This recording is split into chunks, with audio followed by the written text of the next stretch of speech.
Hi everyone, it's Brooke's mom, and we wanted to share with you one of Brooke's stories. This is called Jelly Planet, and this is Brooke. In the distant future, there was a girl named Brooke. Brooke was very energetic. She loved to learn new things, and when she didn't understand something, she always asked. But there's no doubt that what excited her the most was outer space.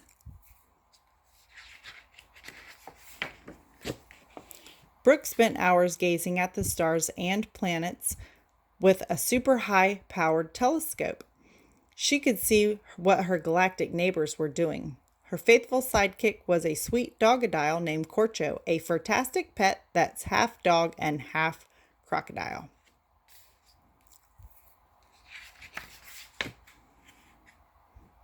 One day, while she was looking for new satellites and snacking on delicious Stardust cookies, she saw something that caught her eye.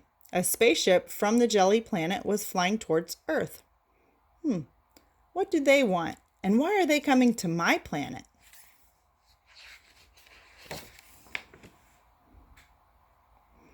The spaceship got closer and closer until it finally landed just a few feet away from Brooke's house. Filled with curiosity, Brooke ran outside to get a better look.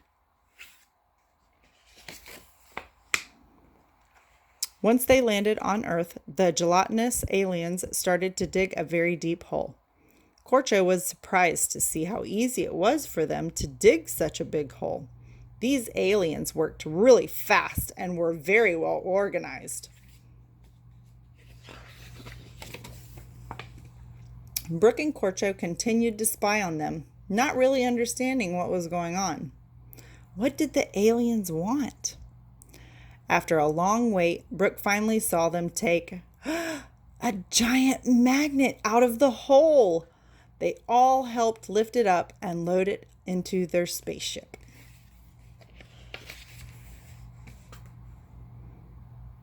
As soon as they left Earth with the magnet, everything started to float. There was no gravity. It was impossible to keep your feet on the ground.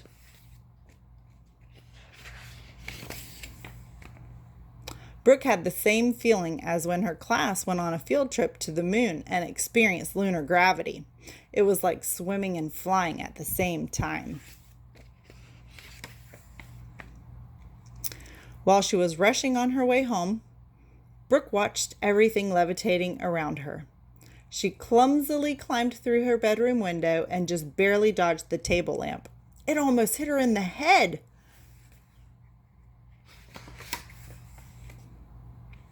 After so much effort and excitement, Brooke was starving. So she went down to the kitchen to eat something. But as soon as she opened the milk carton, the milk started to float, and it was impossible to drink. Something had to be done. This couldn't be. Brooke had to find a solution for this problem, which was really quite serious. Everything was more difficult without gravity. Then she had a great idea. Brooke walked over to the garage, turned on the engine in her space car, and headed towards Jelly Planet. I'm the only one who knows who's responsible for this. When she got very close to Jelly Planet, a red light turned on and the space car started beeping. The battery was dead. She was floating in the middle of outer space, unable to move. Terrified, Brooke screamed and waved her arms, hoping another ship would come by and help her.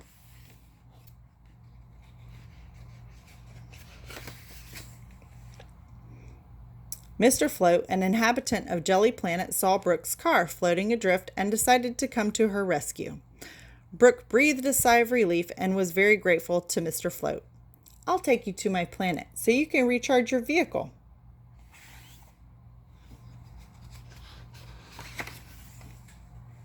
When they landed on Jelly Planet, Brooke found herself in the middle of a huge party. The inhabitants of Jelly were dancing and singing together. They were having a great time.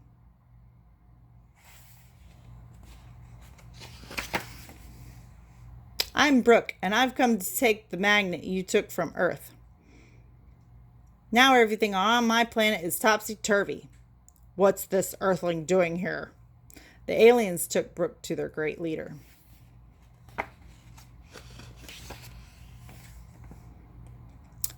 What you're saying is true, Brooke, but we were sick of floating around all the time. We want to be able to dance like you guys, take walks, climb mountains, go underwater, eat without all the food levitating, and all those things you earthlings do. It's so much fun.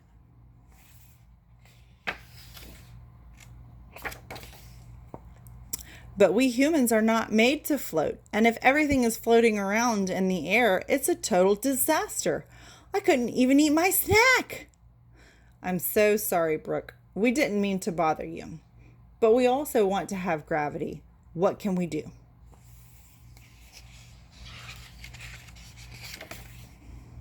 Even though Brooke was angry with the inhabitants of Jelly, stole the magnet, she was also grateful for their help and understood that it was hard for them to live without gravity too. So she came up with the idea of sharing the magnet. And that's how they split the large magnet into two pieces, one for Jelly Planet and the other for Planet Earth.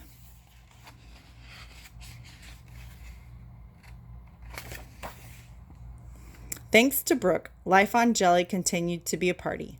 On Earth, things changed a lot with a little less gravity. Everything was more fun now. You could go twice as high when you jumped in the park, and if you fell, it hurt a lot less. They invented new games and filled the squares and streets of all the towns and cities. And at snack time, when Brooke blew bubbles in her milk, they would float, and she would pop them with her nose. And this is how sharing brought good things for everyone. And with the aliens and Brooke happy and satisfied, Mumablue says goodbye until next time.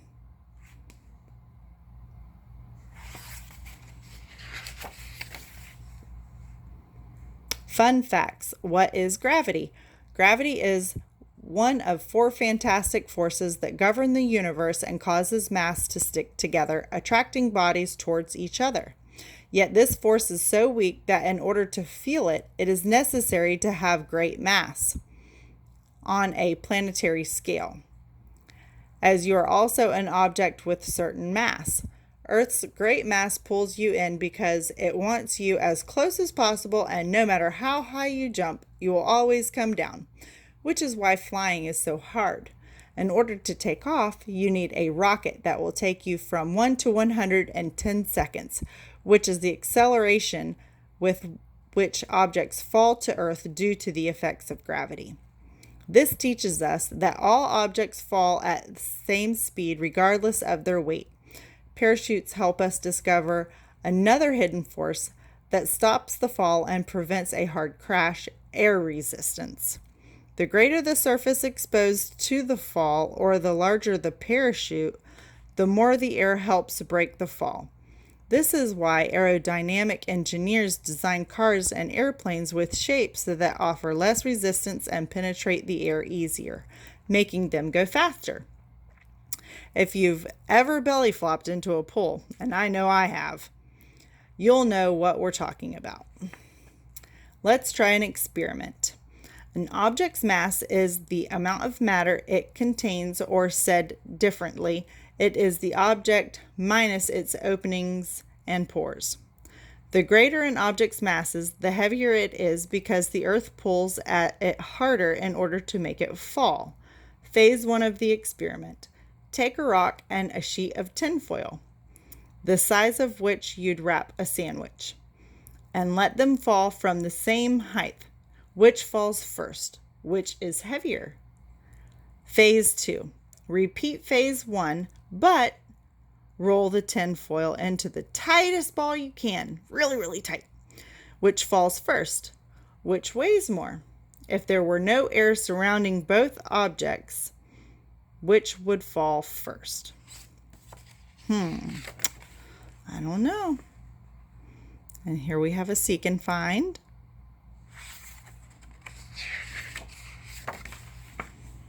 And here's Brooke. Good night, everyone.